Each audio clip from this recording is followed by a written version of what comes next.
الحمدللہ رب العالمین والعاقبۃ للمتقین اما بعد فاعوذ باللہ من الشیطان الرجیم بسم اللہ الرحمن الرحیم۔ السلام علیکم، کیسے ہیں جی؟ امید کرتی ہوں خیریت سے ہوں گے۔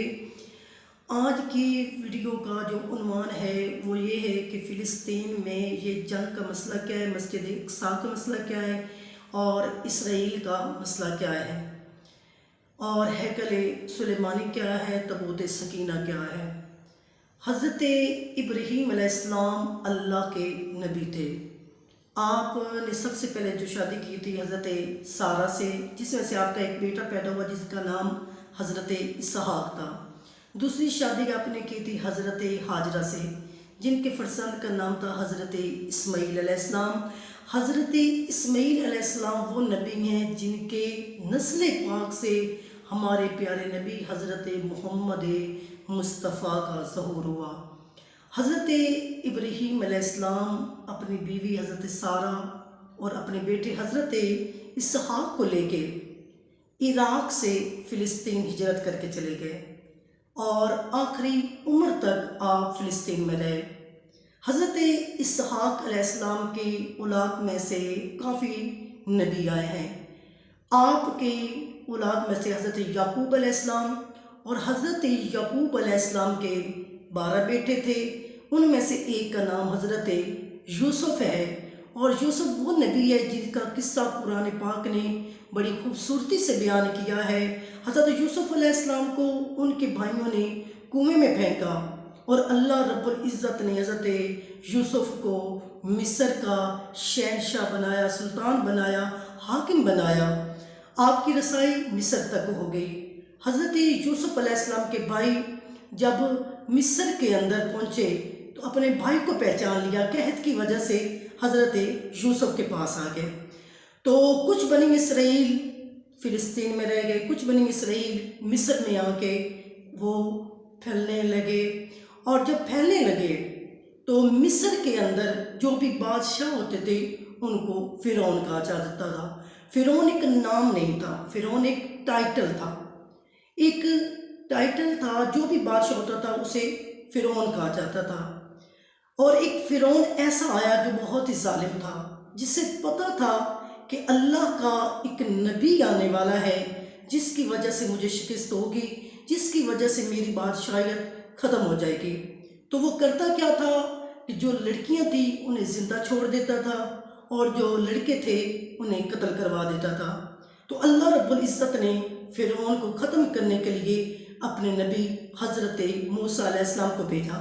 حضرت موسیٰ علیہ السلام نے فرعون کو شکست دی، اسے تباہ کیا، نیست و نابود کیا اور اپنی قوم کو بچا لیا۔ بنی اسرائیل کو فرعون سے نجات دلوائی، اور بنی اسرائیل کے لیے حضرت موسیٰ نے اللہ سے آسمان سے من و سلوہ منگوایا۔ لیکن بنی اسرائیل جس کا ذکر قرآن میں ہے، بنی اسرائیل نے اپنے نبیوں کی قدر نہ کی، اپنے نبیوں کی توہین کی۔ اللہ رب العزت نے نبیوں کی توہین کے بدلے میں انہیں بہت سے عذاب میں مبتلا کیا، اور اس طرح بنی اسرائیل کا دور چلتا رہا۔ بنی اسرائیل کے دور میں اور بنی اسرائیل میں سے ایک نبی ہوئے ہیں جن کا نام حضرت شموئیل تھے۔ آپ جو نبی تھے، آپ کی ولادت ہوئی، آپ نے اپنی اعلان نبوت کیا تو جالوت نے حضرت شموئیل کے آپ کے نبوت کے اعلان پر آپ سے جنگ کرنے کا ارادہ کر لیا۔ تو مسلمانوں نے اپنی طرف سے طالوت کو آپ نے اپنا حکمران بنایا، اور جب حضرت طالوت نے اعلان کیا کہ کوئی ایسا شخص ہے جو جالوت کو ختم کرے، میں اسے اپنی بیٹی کا رشتہ بھی دوں گا اور اپنی آدھی سلطنت بھی دوں گا۔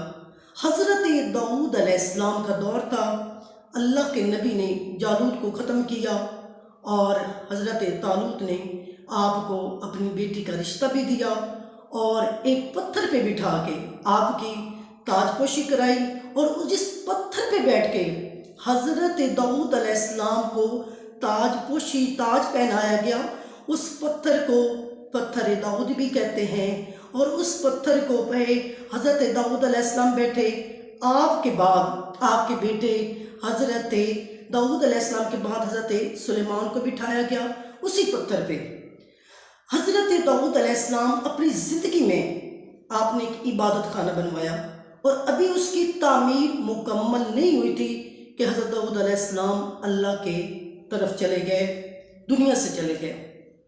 حضرت سلیمان نے آپ نے وہ عبادت خانہ آپ نے مکمل کروایا، اور اس کے اندر اس پتھر کو رکھا جس پتھر پہ بیٹھ کے حضرت داؤد علیہ السلام کو تاج پوشی کروائی گئی تھی، حضرت سلیمان کی تاج پوشی کروائی تھی۔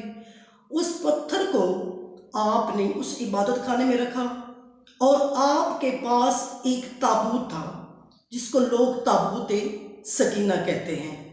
آپ نے اس تابوت سکینہ کو، تابوت سکینہ کیا ہے یہ میں آپ کو تھوڑا سا بتاتی چلوں۔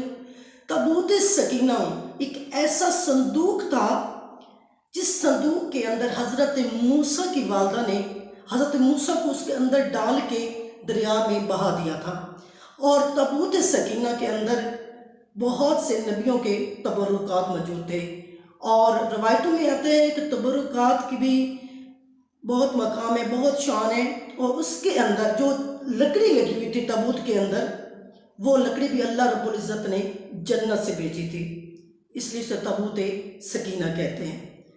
تو حضرت سلیمان علیہ السلام نے وہ تابوت سکینہ اور وہ پتھر داؤدی کو آپ نے اس عبادت خانے کے اندر، جسے ٹیمپل بھی آج کل کہا جاتا ہے، جسے ہیکل سلیمانی بھی کہا جاتا ہے، اس کے اندر لگا دیا۔ اور اس وقت آپ کے جانے کے بعد ایک بادشاہ ہے جس کا نام بخت نصر تھا۔ بخت نصر نے 586 ہجری میں اس نے یہودیوں پر حملہ کیا، 6 لاکھ یہودیوں کا قتل عام کیا، 2 لاکھ یہودیوں کو غلام بنا کر اپنے ساتھ عراق لے گیا۔ اور اس کے بعد ایران کے ایک بادشاہ نے جس کا نام سائرس تھا، اس نے حملہ کر کے جتنے بھی یہودی غلام تھے ان کو آزاد کروایا، ان کو اسرائیل کے اندر آباد کروایا۔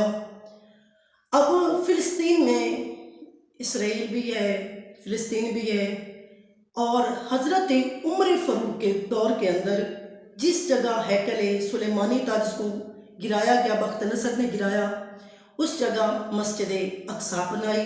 اس کے جگہ پہلے بھی مسجد تھی جو حضرت ابراہیم نے بنائی، اور اس کی تعمیر دوسرے خلیفہ نے دوبارہ کروائی۔ اور اس کے بعد آج جو یہ موضوع ہے، اس مسجد اقصیٰ کی طرف یہودی بھی دیکھ رہے ہیں، مسلمان بھی دیکھ رہے ہیں، عیسائی بھی دیکھ رہے ہیں۔ عیسائیوں کا خیال ہے، ماننا ہے ان کا کہ یہاں پہ اس جگہ پہ جب حضرت عیسیٰ علیہ السلام دنیا میں آئیں گے تو ان کا ظہور اس جگہ پہ ہوگا۔ یہودی کہتے ہیں کہ یہاں پہ ہمارا مسیح آئے گا، اور مسیح کون سا ہے ان کا مسیح نعوذ باللہ دجال ہوگا، وہ دجال کو اپنا مسیح مانتے ہیں۔ اور مسلمانوں کا کہنا ہے کہ یہاں پہ حضرت امام مہدی علیہ السلام، امام زمانہ کی ولادت ہوگی، آپ کا ظہور ہوگا اس جگہ پہ۔ تو اس وجہ سے اس مسجد اقصیٰ کی یہ شان ہے کہ عیسائیوں کا ماننا ہے کہ ہمارا عیسیٰ وہاں پہ آئیں گے، موسیٰ، اور جو یہودی ہیں ان کا کہنا ہے کہ ہمارا جو ہے مسیح وہ وہاں پہ آئے گا، دجال کو اپنا مسیح مانتے ہیں۔